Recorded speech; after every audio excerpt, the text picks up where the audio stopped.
Are you able to see my screen now? Yes. Yes, ma'am.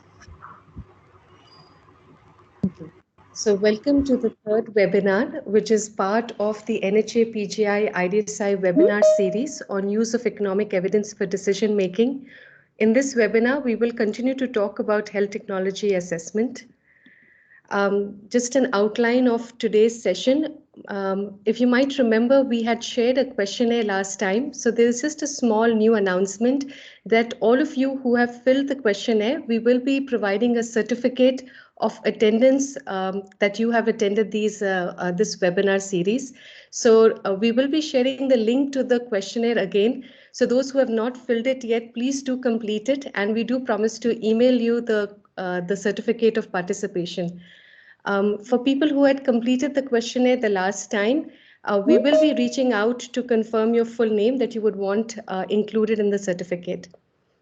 We will be beginning the session with another video, which is on what's in and what's out in terms of decisions and criteria that are kept in mind while deciding health benefit packages for UHC. And Dr. Shankar will later be talking more about health technology assessment and how that is one of the important consideration or criteria when what's in and what's out of health benefit packages is being discussed. He will be talking about process and methods of HTA, but emphasizing largely on how do we interpret economic evidence, how do we interpret results of HTA using some case studies from India, and he will also discuss some of the implementation challenges when we take this HTA evidence and translate it into policy. We will be having sufficient time at the end for question and answers, so please do put your questions in the chat box, and we will try to take as many as possible. I'll just stop screen share for a second and we'll reshare with the video we wanted to show you.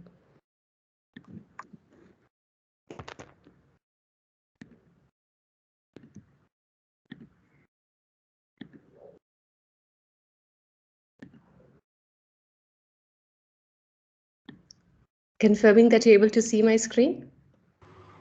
Yes, ma'am. Yes.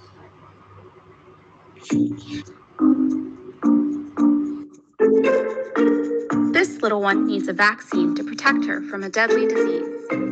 This grandfather of 5 needs emergency heart surgery. What if you could only pay for one? How would you choose? Imagine making that decision for a whole country. How would you allocate public resources to do the most good? Many low and middle income countries face this question. They want to give their populations essential health care, but they have limited budgets. So we asked dozens of health experts, how can countries decide what's in and what's out? This is what we learned. Consider the system the decision will rely on. Consider the evidence on what's been done before. Identify constraints and develop solutions. Then create or update your health benefits plan. This process can help you prioritize the benefits that are vital to your community in ways that are cost-effective, evidence-based, fair, and sustainable. What's in, what's out? Designing benefits for universal health coverage. Find out more at cbdev.org. So I'll request Dr. Shankar to tell us more about what are some of the criteria and evaluation when we're making decision on what's in and what's out in health benefit packages. Dr. Shankar? Sure. Yes, please. I'll try and share my screen as well.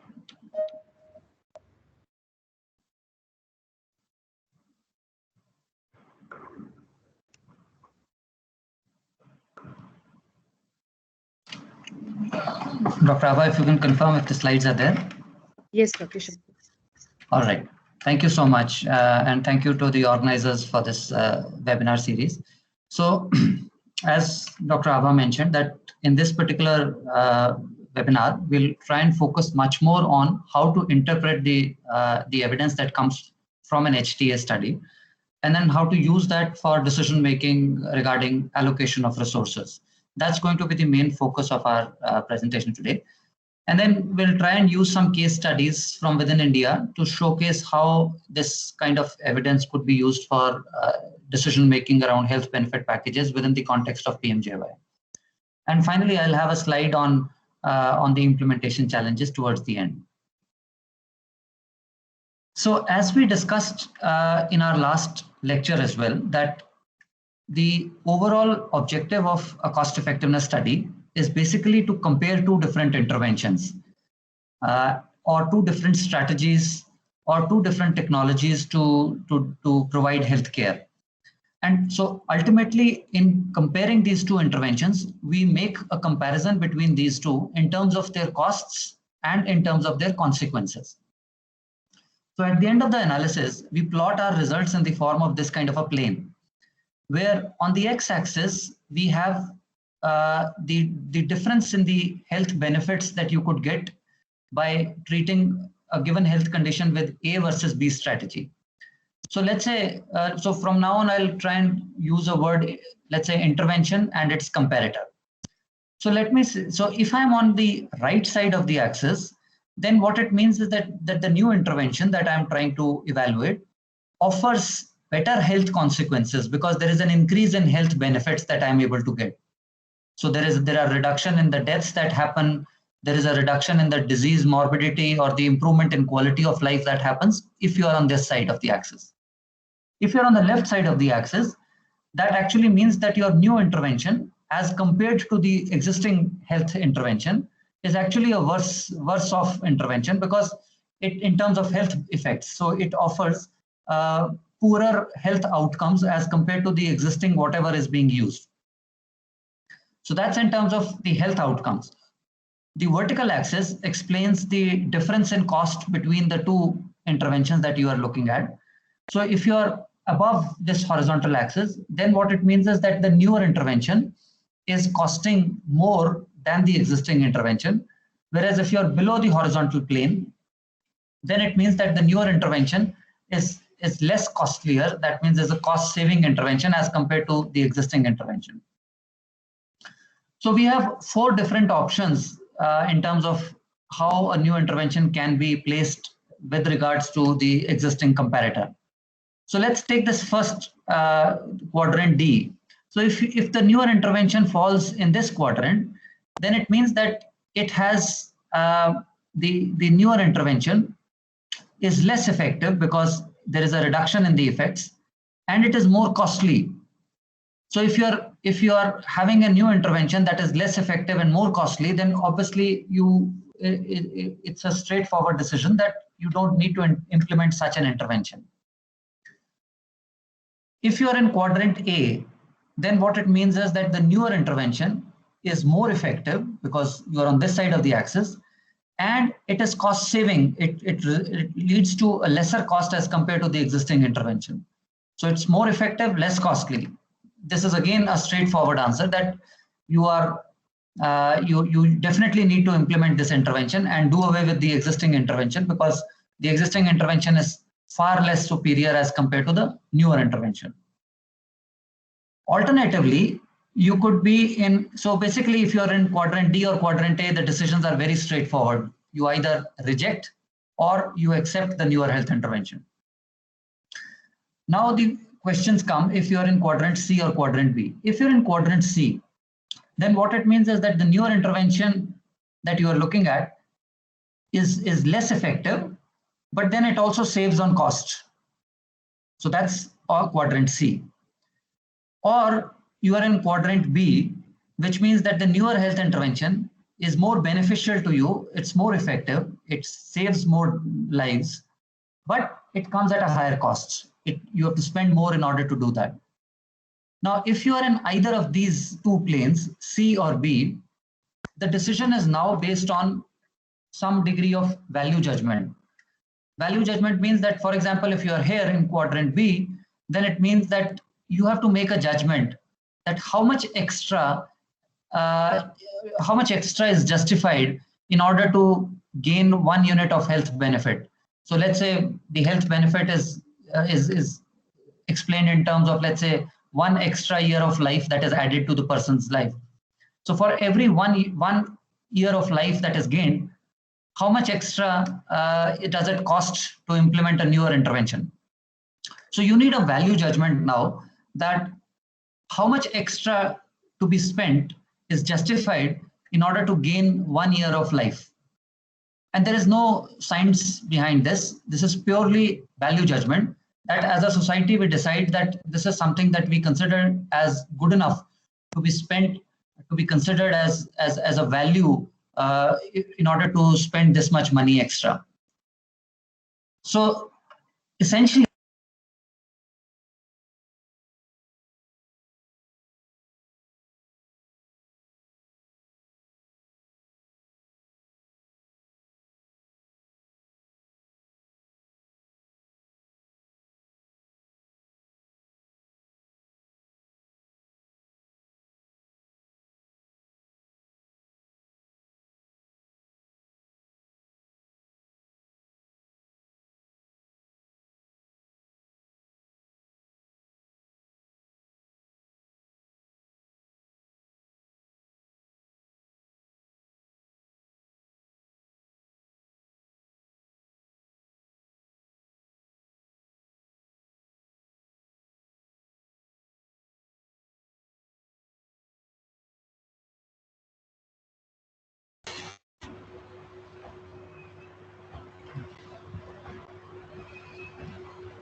Sir, Dr. Shankar? is your, Yes. sir, your voice is not audible, sir.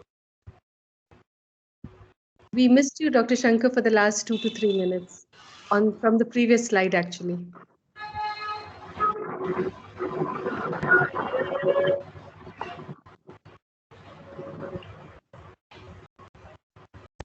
We'll just wait. I think somebody is going to inform him.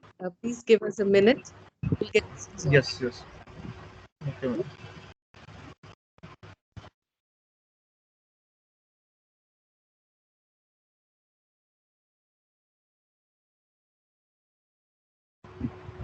Meanwhile, I would request all the participants to please fill the survey. Abha ma'am has posted the link for the survey in the chat box. So please go to the chat box and fill this survey so that this activity can be completed. Thank you. am I audible now, Dr. Abha? Yes, Dr. Shankar, but we're not able to see your screen yet. Yes, sure. I'll share it.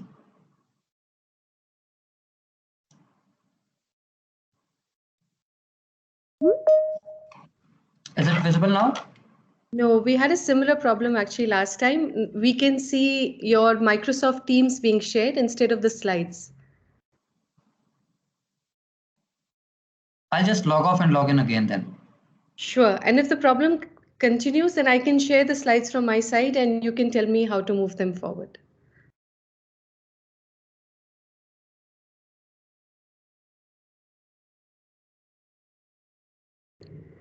Apologies, everyone. So as Dr. Suneet was saying, please do look at the link in the chat box. We will be sharing certificates with all of you who do complete the survey questionnaire.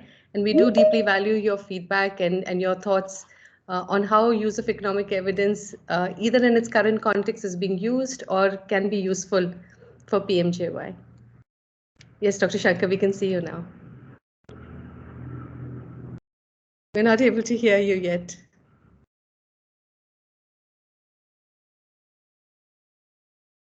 Yeah, sorry, I think I muted myself. I don't know how it happens. Is it that I'm... We can hear you now, yes. Maybe you could try sharing your slides.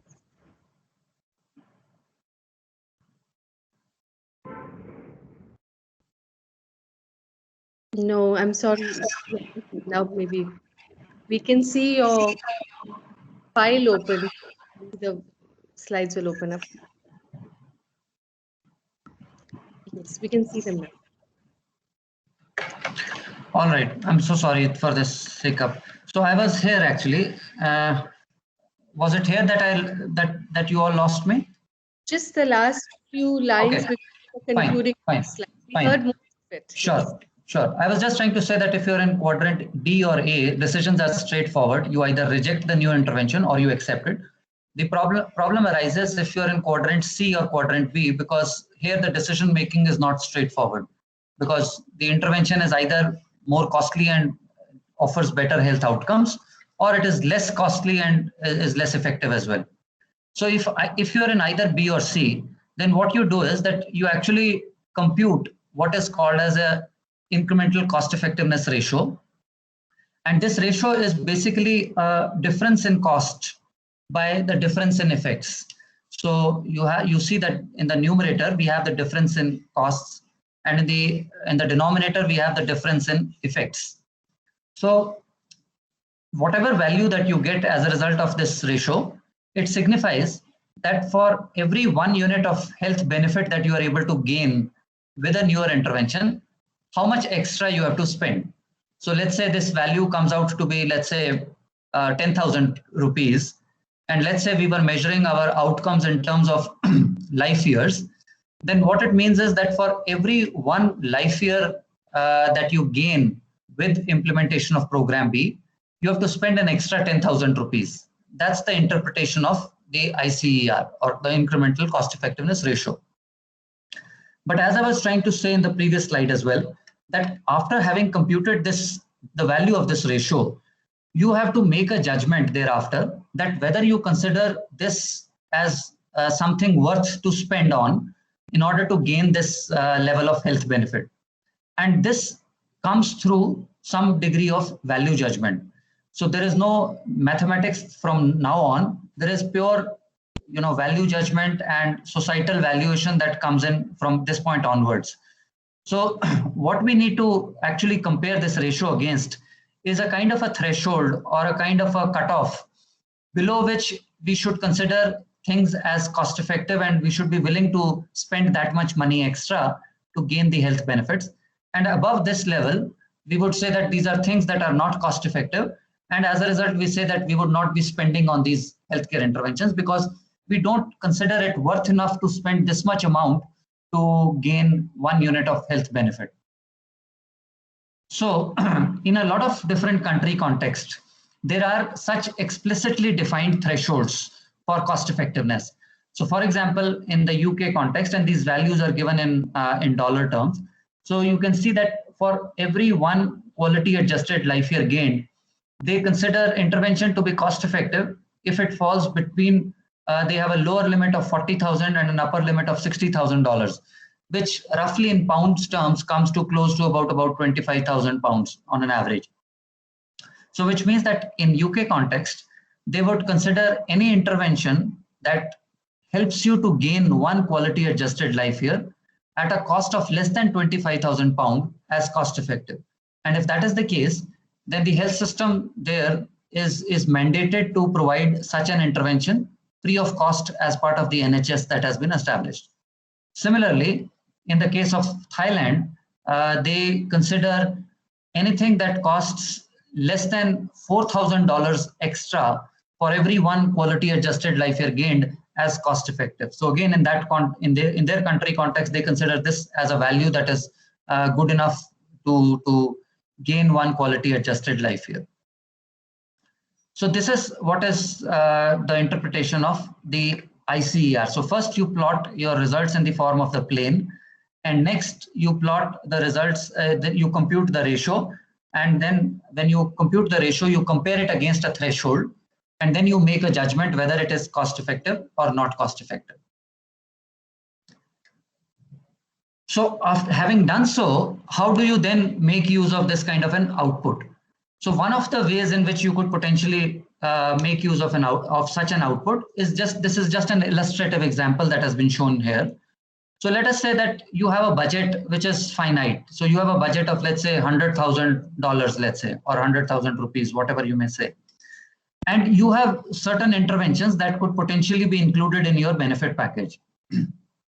Now, one option is that you include all of these interventions, and then based on, whenever your budget exhausts, you can simply stop this.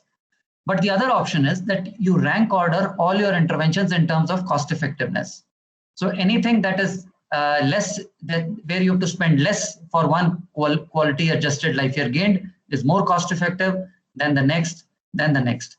So these are interventions that are ranked according to their cost effectiveness. This is the most cost effective, and this is the least cost effective.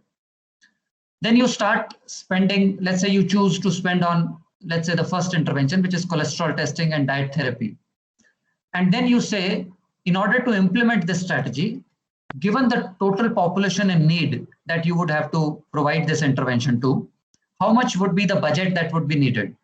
So let's say it is $10,000 or 10,000 pounds. So you earmarked this much amount of budget for one intervention. Similarly, you move to the next intervention, which is the next in order of cost effectiveness. And then you, based on how many people are expected to be utilizing this particular intervention, you say how much budget would be ultimately utilized, and that becomes the next budget that is earmarked for this intervention. And you continue to do so till the point that you have exhausted your limit of 100,000. So what it means is that now you have chosen a set of these 3 and 3/6 interventions that were the most cost effective. And by the time you implemented these, your total budget was exhausted. And so your benefit package now comprises of a set of these 6 interventions. If next year you decide that your budget is not 100,000, but it becomes 150,000, then perhaps you could add this 1, 2, 3, 4, and perhaps a 5th intervention as well.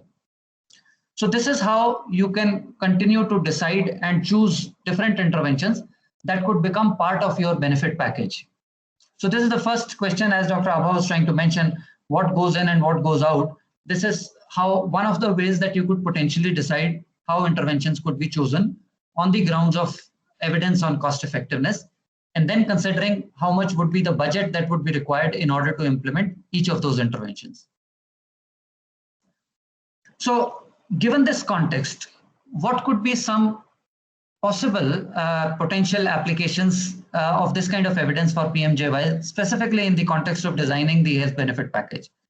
So one question could be, for example, what goes in and out of the benefit package. So for example, if you are right now on the margin deciding about what should be the new set of interventions or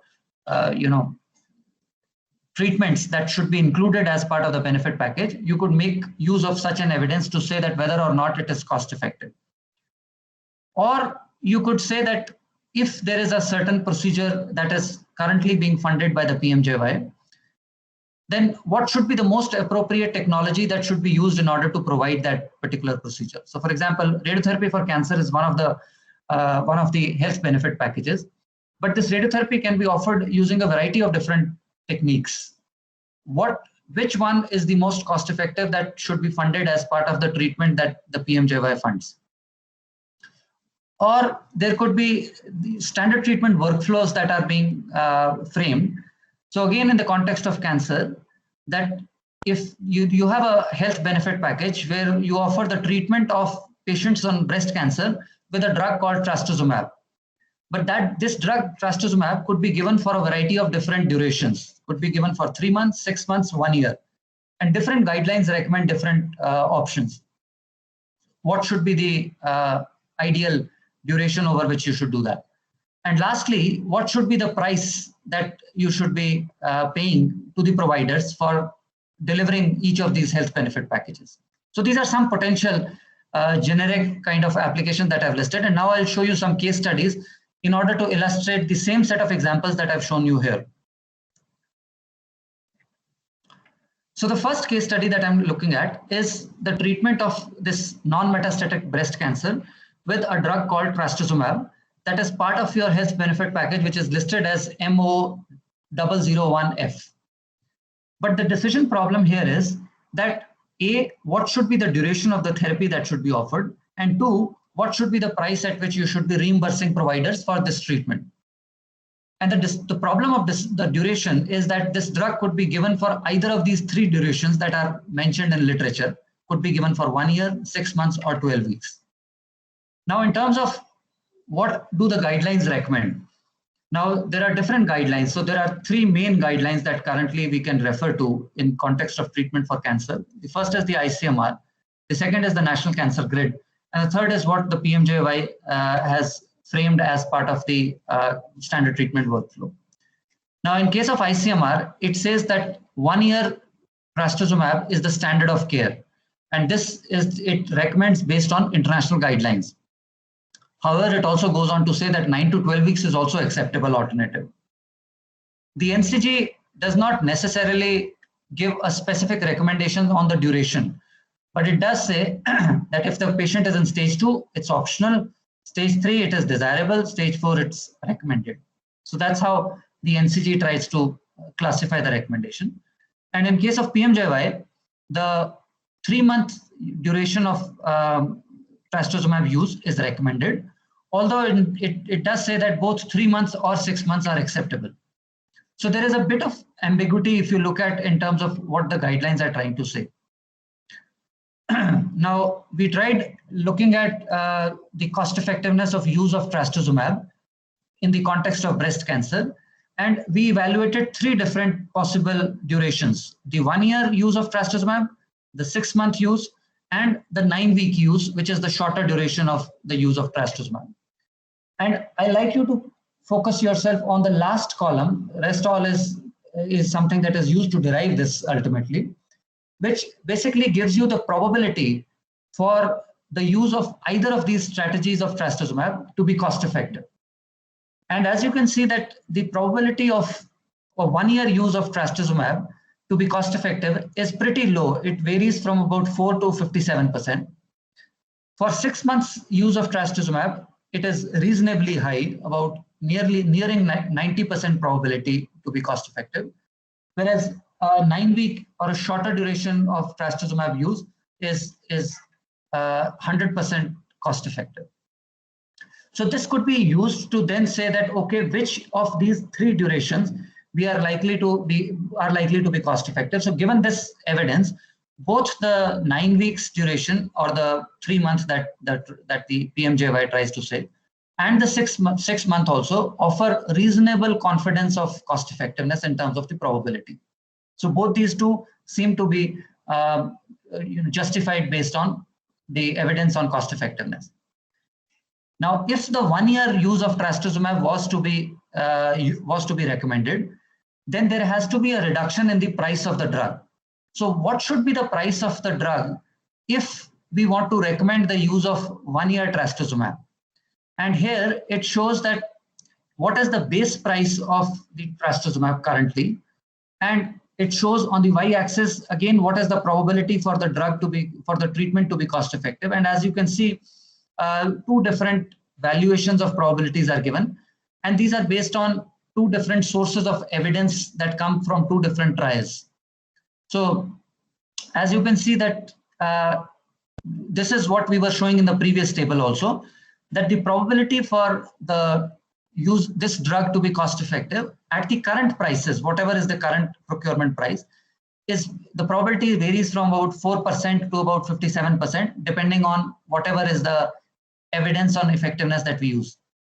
But if we are able to reduce the price of the drug through a bulk procurement to, let's say, reduce it by slightly more than 1/3, then the probability of the drug for use up to 1 year, the probability of it to be cost effective increases to about 90%, more than 90%. So what it means is that if the 1-year use of trastuzumab is to be recommended, then the price of the drug should be reduced, or the payment for such a use of therapy as part of a health benefit package should be reduced by at least 35% of what is the current reimbursement price. So this is how this kind of an evidence could be used for framing the pricing decisions within the health benefit packages. Now I'll take another example, which is the second case study, and I'm specifically taking examples from oncology particularly because the kind of standard treatment workflows and the package for the oncology packages are much more refined and defined as compared to some of the other packages in surgical or medical packages. So this case study 2 refers to the radiotherapy treatment, again for the same set of condition, which is breast cancer. And there is a code which varies from which is for a number of line items depending on the type of radiotherapy that is being used. But in this particular context, where you have to give radiotherapy treatment to for breast cancer patients, the decision problem is that which technology should be used. So which means, should it be 2-dimensional radiotherapy, a three-dimensional concomitant radiotherapy, or should you be paying for treatment of breast cancer using the intensity modulated radiotherapy? So this is which technology? How much dose, which means should it be 40 gray, 45 gray, 50 gray? How long? So what should be the duration? Should it be a hypofractionated schedule, which is for 3 weeks, or should it be the standard duration of 5 weeks?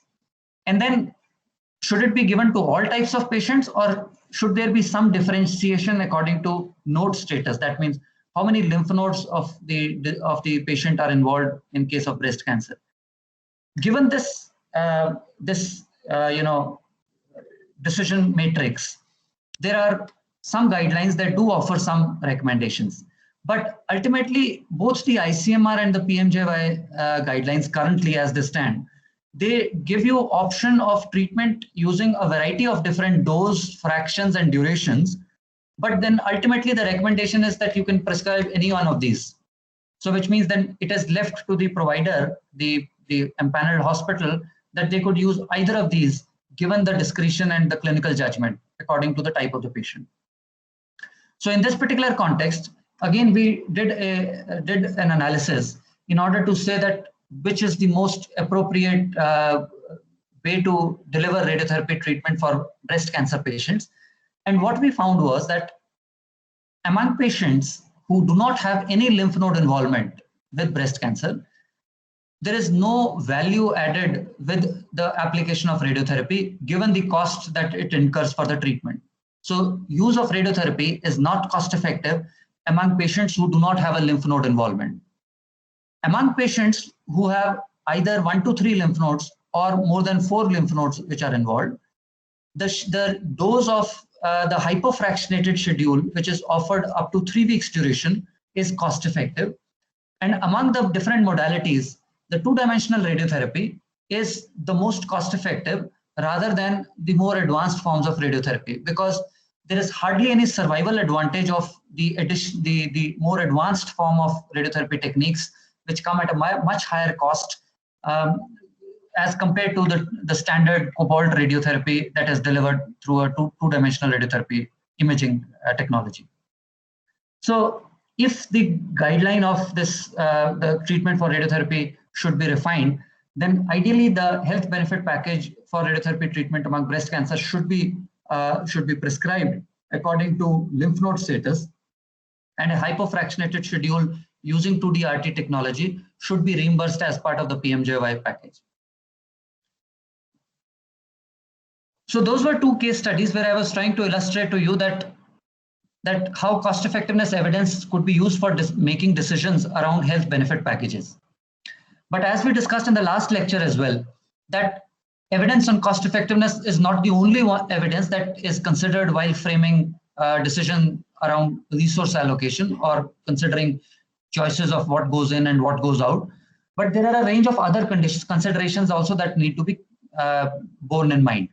And those considerations could be, for example, in terms of equity. That means if there are, let's say, certain health conditions that are very much prevalent among the ones who are the poorest in the society or the most vulnerable, and it's a kind of a rare condition, let's say, and it is prevalent only in a very few people, then irrespective of even an intervention being not cost effective, you may take a decision that no, on grounds of equity, we may like to override considerations of efficiency, and we may like to still provide for that condition.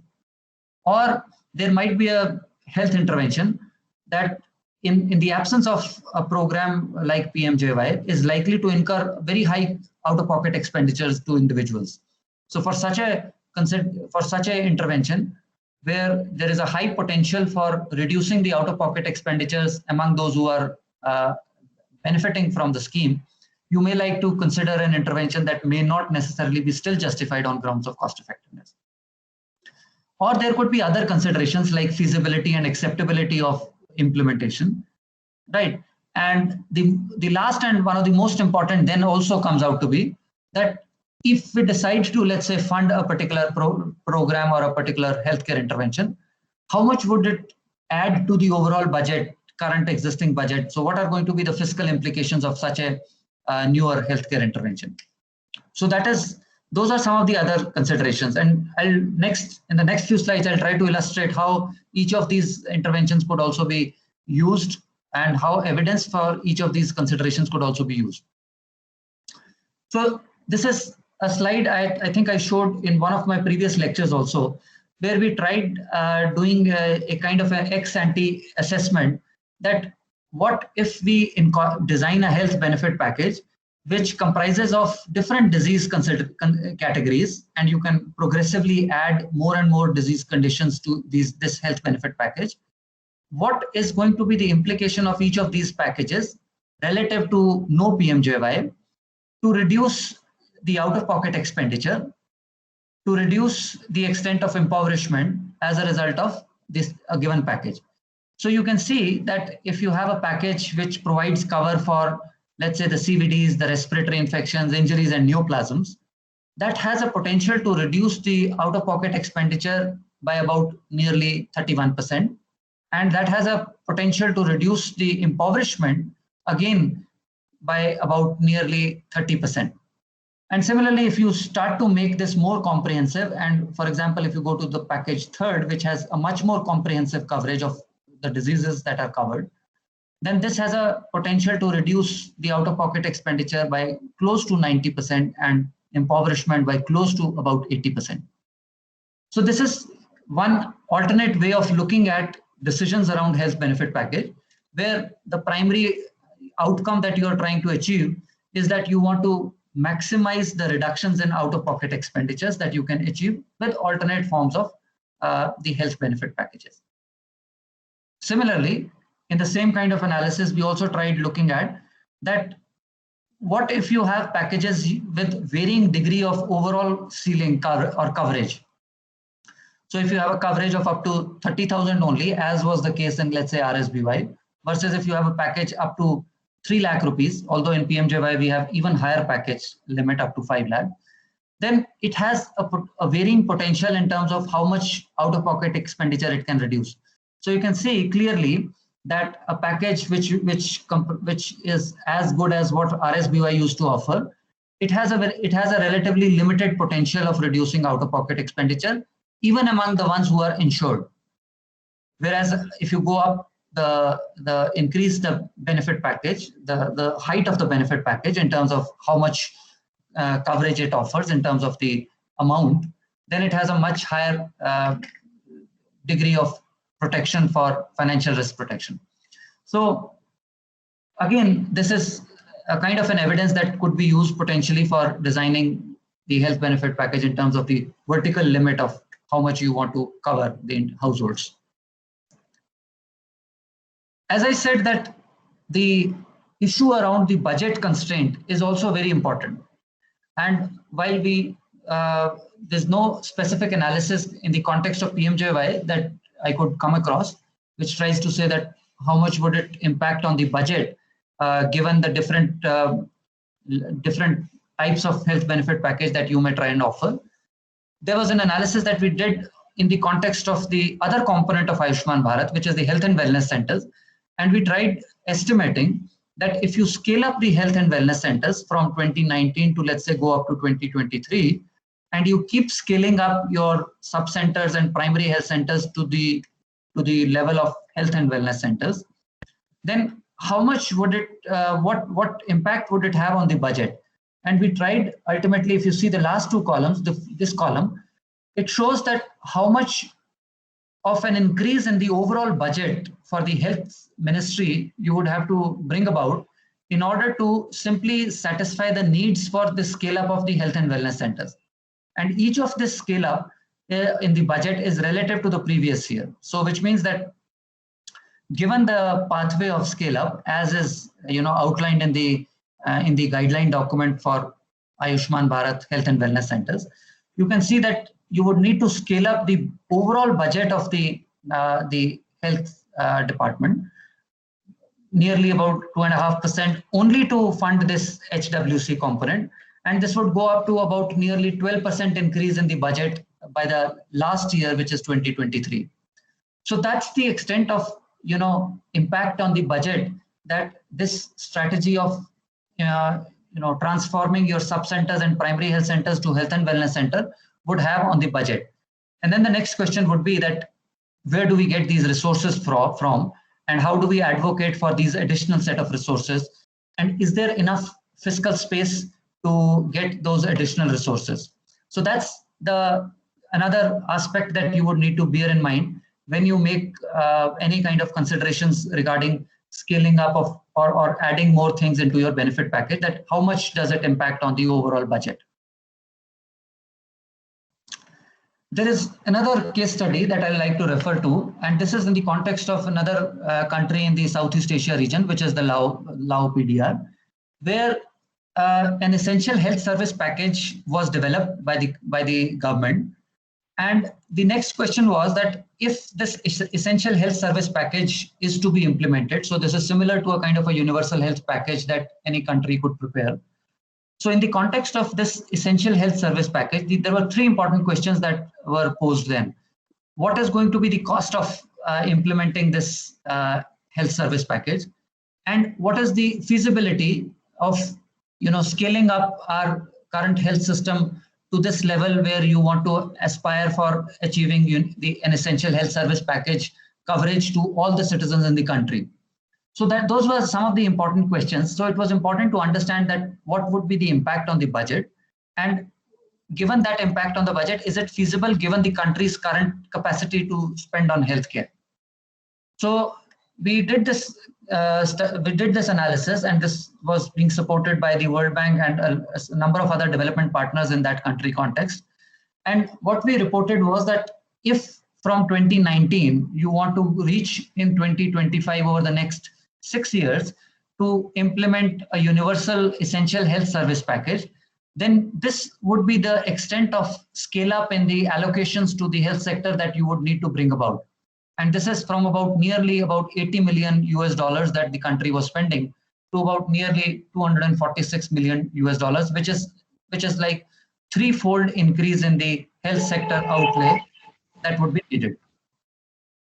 And then we also tried differentiating this increase in outlay at each level of healthcare service delivery, because this essential health service package was to be implemented through all these different levels of healthcare delivery. And then we also tried describing that what is the decomposition of this increase in budget across a range of different types of programs or health services that were to be offered as part of the essential health service package. And so just to demonstrate that which programs or which services or which disease conditions are likely to gain more, or where you will have to spend much more as compared to some of the other interventions. So these are again some sort of evidence that helps decision makers, policy makers to make a decision about, is it feasible given the current capacity or not? And one of the areas where we found that there was quite a lot of spending increase that was being projected, and where currently there was a lot of donor funding coming in, was immunization. So as a result, this was a special area of interest within the country, that are we going to meet the targets for spending in immunization given the current scale up that we are seeing in the spending on immunization? So in order to do that, we again tried looking at that what is the current level of spending for the traditional vaccines as well as the newer vaccines. So the blue line here on the top shows that if you were to reach to the aspirations of essential health service package and offer all the traditional and the newer vaccines, then this is what is the level of cost allocations that you would have to do for immunization program. Now, this is for both the current and traditional and the newer vaccines. If you were to only fund for the traditional vaccines alone, then this is the trajectory that you would be following. And this is the actual trajectory that the government and the donor funding, the government is funding. And this is how it is likely to go up in the future years, given the trends in the spending for or allocations for immunization. So as you can see, that the government spending perhaps would be good enough to cover for the traditional vaccines in the years to come. but the government spending would definitely fall way short below the mark that is required for spending on the immunization program if both the traditional and the newer vaccines were to be supported or were to be implemented as part of their UIP. So what it meant was that the government spending alone would not be sufficient, and you would definitely need additional spending from other sources. So there are two options. Either the government needs to place much higher priority on immunization and increase its spending, or alternatively, there has to be some donor funding that needs to pitch in order to bridge this gap in each of these years. So this was more important in this country context, especially because the Gavi, which is the Global Alliance for Vaccine Initiative, was trying to phase out from the country, given its transition to a kind of a lower middle income country setting, as compared to a low income setting, which was earlier there. So based on this kind of a analysis, it was shown to the government, and then they decided that the Gavi phase out plan would have to be extended to more years later down the line. So this is the last slide that I have for today, which is to say that what are the implementation challenges. So although I said that there's a lot of value to using such kind of evidence for decision making, and tried showing some case studies to say that this evidence could be used for decision making. But then there are a whole range of challenges that also come in place in order to set up such a system.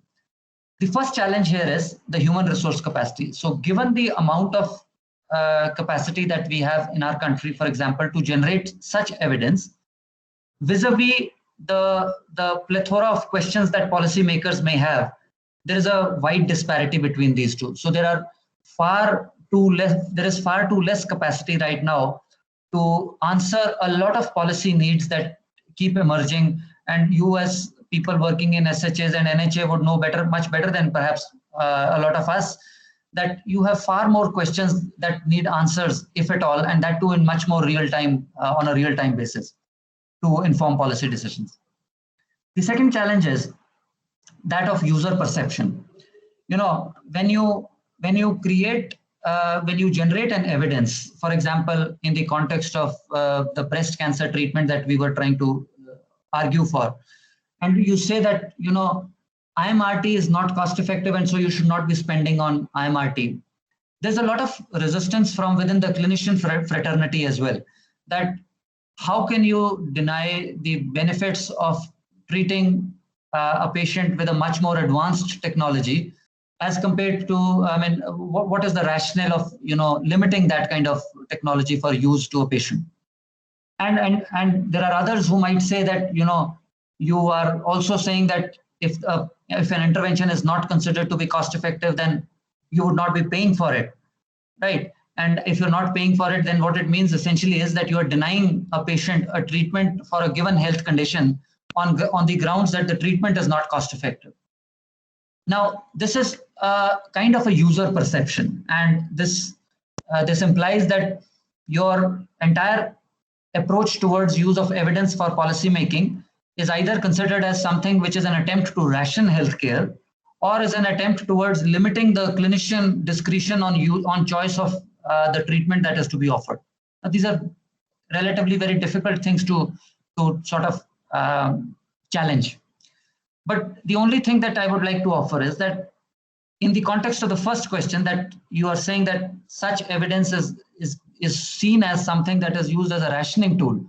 I would say that rationing of healthcare resources you are and you continue to do on an everyday basis. And that is because you have finite resources. The only thing that you are able to do with the use of such evidence is that even your rationing that you are trying to do becomes a bit more rational on the basis of some kind of evidence. And in the context of the other thing where you're saying that there is a limitation to what the clinicians can do now, this is definitely going to be a case that if such an evidence is used and then you define your standard treatment guidelines, or you say that the reimbursement policy under PMJY is going to fund only for use of trastuzumab for 3 months only and not 1 year, then definitely this is going to limit the clinician's discretion. But then this is how you're trying to add an overall value or improve the health of the population, given the amount of resources that you are able to spend and or able to use. So overall, you are trying to maximize the level of health outcomes with the available budget. So from that point, you're trying to make the outcomes more efficient. Then there are other points that are related to how you conduct such analysis, which is consistency of the process, availability of data and quality, etc., which is going to be a challenge more from a researcher's perspective than from a policymaker's perspective. But the final question here is, and challenge here is that even after you define all these the guidelines, etc., you are still continuing to operate in the context of a health system that is vastly or largely provided through a private sector, that where the extent to which you're able to enforce regulations is much lesser. So to what extent would such evidence be actually you would be able to enforce? There would have to be challenges to that. But definitely moving from a system which is a kind of a multi-payer system where each individual patient goes and pays from his pocket to the clinician or the hospital, that moving from that system to a system of single payer system where PMJY, SHAs and NHA become the single largest purchaser, you are definitely moving to a situation where you are able to influence and you are able to regulate what is being provided by the in the private and the public sector as well. So I think that there is definitely an opportunity here with regards to the last challenge that is listed out here. So I'll stop here and happy to answer questions, clarifications, etc. Thank you, Dr. Shankar, for a wonderful presentation. Dr. Shankar, request if you could stop the screen share so we can see you then. And opening it up for questions. I see that there aren't any questions so far in the chat box, so please raise your hand if you want to ask questions, or please put your question in the chat box. Dr. Shankar, request if you could stop the screen share. I am extremely sorry, Dr. Abha. I've stopped my screen sharing. I've also opened my video, but I think there is again this problem. The only alternative is I can log off and come back again. I can hear you well. No worry. Okay. No worry. While we are waiting for some questions to come in, I wanted to ask Dr. Shankar, on your last slide, when you spoke about implementation challenges, there were also a lot of areas of work to address those challenges. You mentioned about the reference case, the costing manual, to sort of standardize the methods. Could you speak a little more about it? What has been done so far in India? Yeah, sure. Sorry, I actually tried skipping that in the interest of time. But what we had listed on that slide was that there are a number of attempts towards trying to address some of those challenges for incorporating evidence. So the first was on capacity, and a lot of effort is being done by the Department of Health Research in trying to build capacity among research community within India for conduct of such analysis. So there are a number of physical, online, webinars, and a whole range of training materials that are being developed. Besides that, in order to improve the consistency and processes of conduct of such an analysis, again, a lot of guidelines are being developed, standard recommendations on how to conduct such analysis in the form of reference cases or guidelines to undertake a kind of a budget impact analysis. These are things that are again being done by the DHR.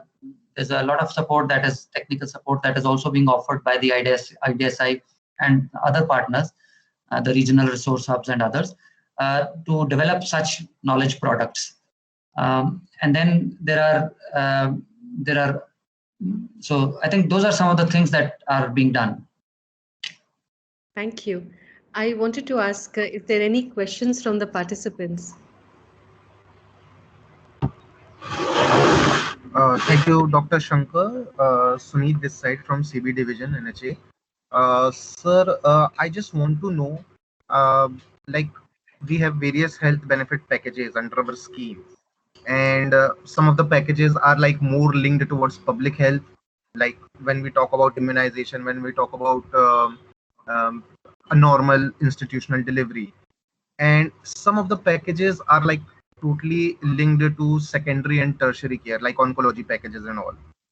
So what is the best condition, or what should be the ideal scenario for investing in these packages? Like, where should we invest more? Yeah, sure. I think that's a very overarching question, and a question that would probably need a lot of consultation as well. So as I said, that ultimately the decision on what would become the final benefit package would be based on a lot of consultation as well, besides evidence. But if you were to take evidence, then I one of the strategies, or one of the ways that in order to do that, if you were to, let's say, use the evidence on cost effectiveness, would be that you rank your interventions in terms of cost effectiveness for each of these type of services. So you say start from immunization to institutional delivery to a lot of curative interventions that come within the domain of secondary and tertiary care. And then when you have listed them, you start with the one that is the most cost effective. And when you, for example, you pick up the first intervention, assuming, let's say the first is immunization. Now you say that how many people would need immunization in a given year, and you allocate based on that a certain amount of budget to that intervention. And similarly, in this manner, you keep moving on and on and on, and you will reach a point in time where you will exhaust the overall budget that has been allotted to NHA, let's say, for a given year. This becomes your health benefit package then. So this is one approach towards defining a health benefit package.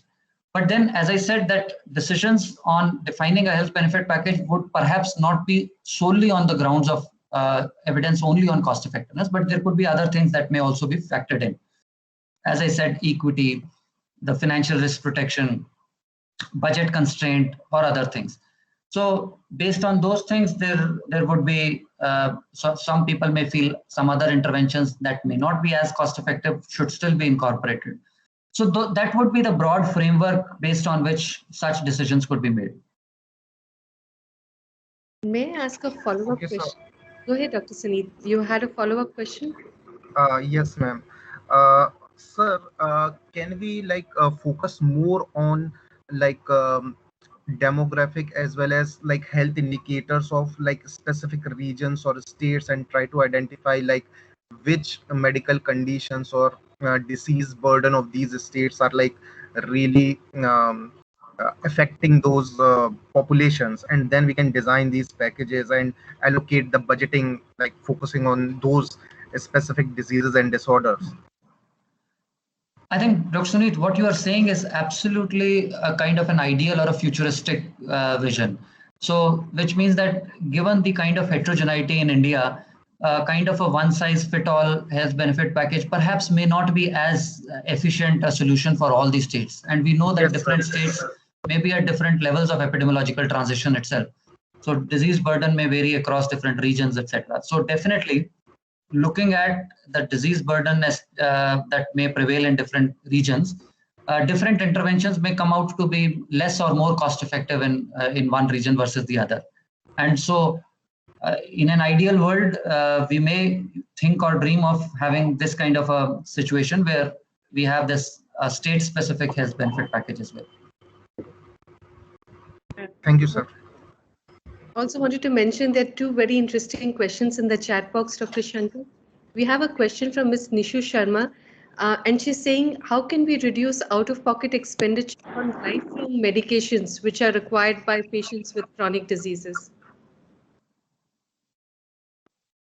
Sorry, let me, can I just, yeah, I'm just trying to scroll through. So there is, how can we reduce OP on lifelong medications required? Okay. So I think, again, a very relevant question.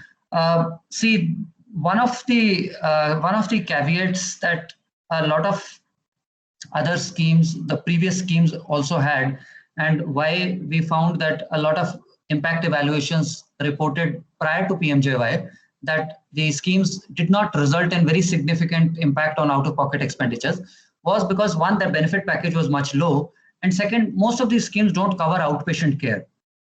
And outpatient care is where the patients continue to incur a lot of out-of-pocket expenditures. And much of the out-of-pocket expenditure on outpatient care is on medicines.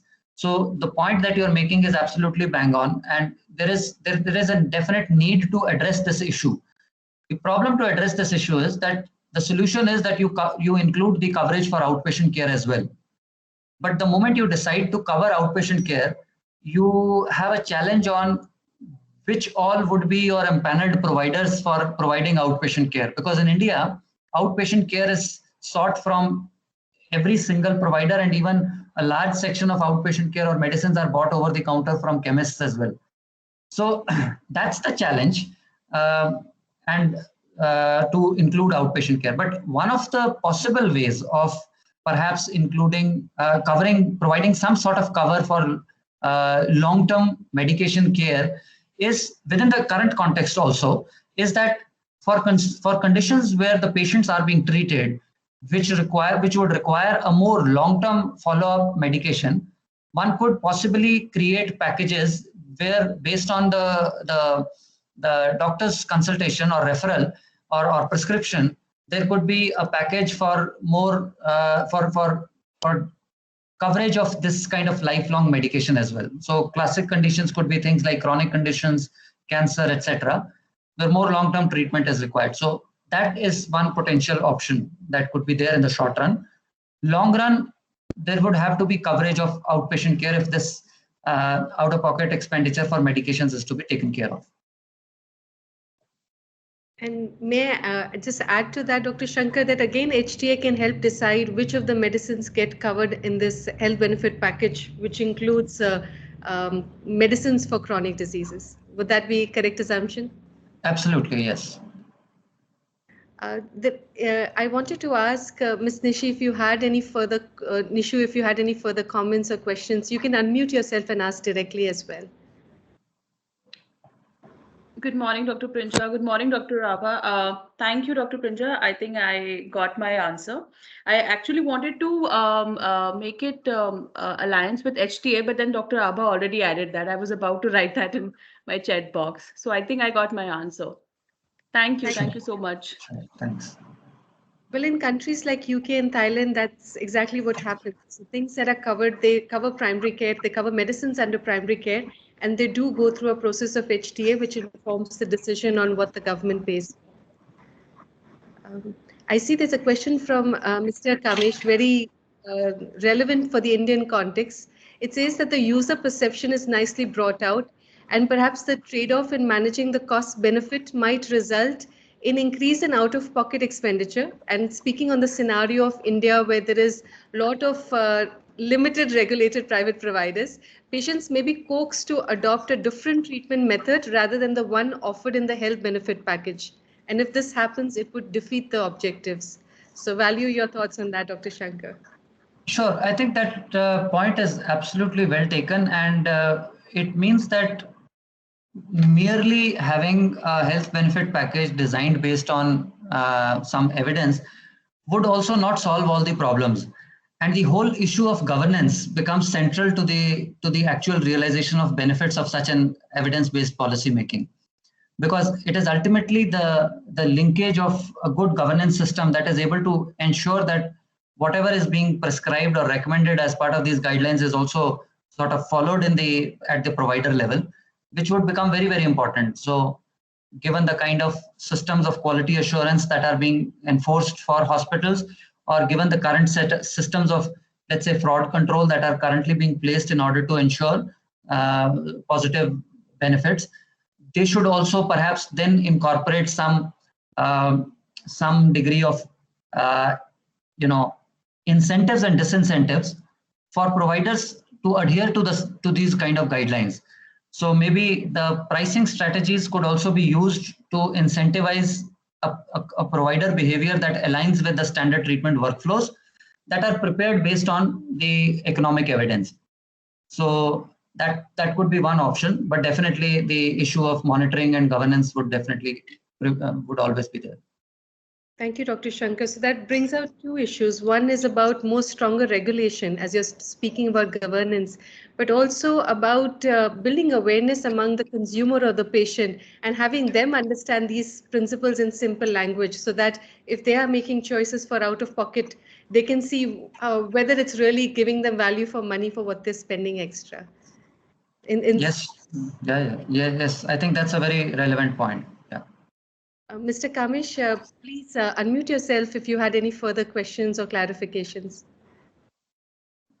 Yeah, no, ma'am. Dr. Prinja answered whatever I wanted. I mean, in the discussion, it is very well brought out that more regulations and more governance is required to really meet these objectives. I mean, it's basically a trade-off. A balance needs to be maintained. Yeah, that's what I mean. I just wanted to share my thoughts on that. Thank you. Thank you. Thank you. Wanted to ask if anybody else had any questions. Please feel free to raise your hand or unmute yourself and directly ask the question as well.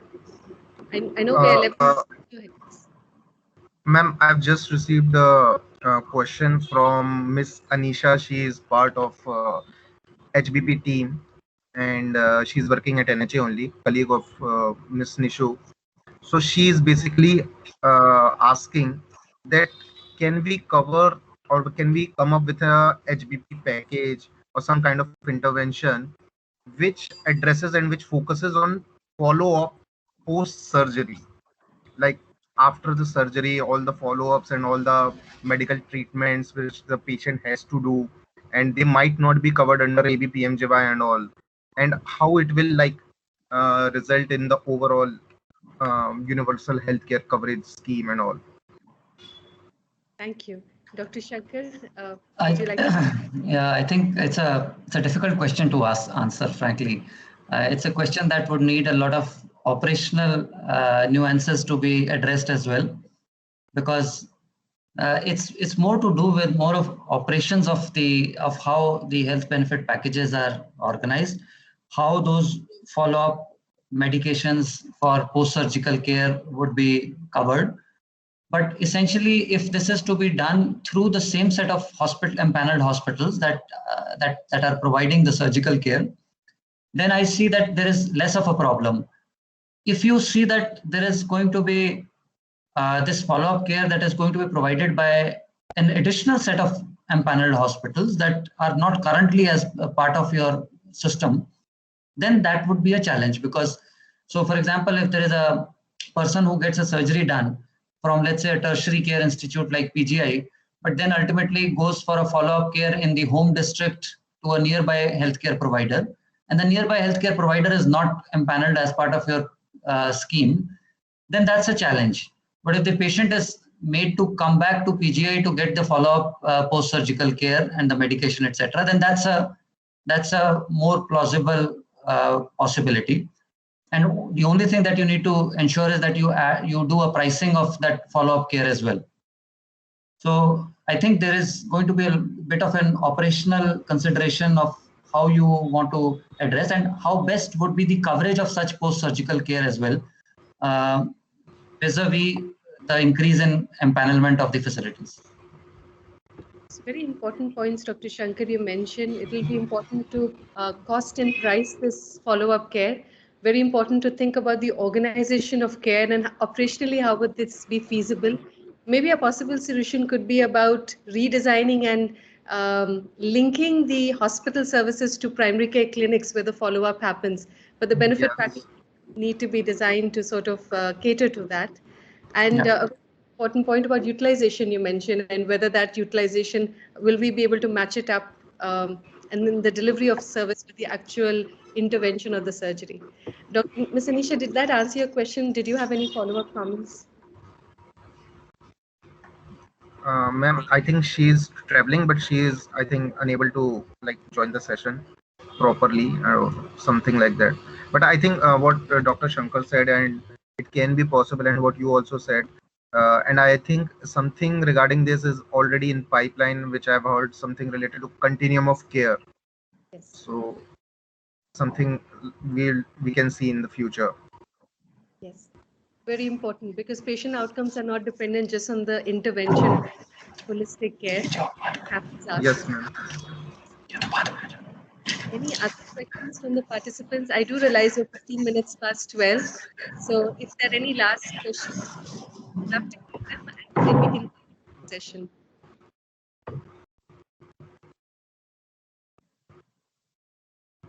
Any last comments from your side, Dr. Shankar, Dr. Suneet, from your side? Ma'am, I would like to thank Dr. Shankar and you as well for delivering such a well-informed and informative session. And it was like not just well-informed, but the way Dr. Shankar explained, it was like really worth listening and understanding these whole concepts related to health technology assessment. So thank you so much, Dr. Shankar, and thank you so much, ma'am. Thank you. Thank you, everyone. Thank you so much. Bye. Thank you. Thank you. Great weekend. Bye-bye.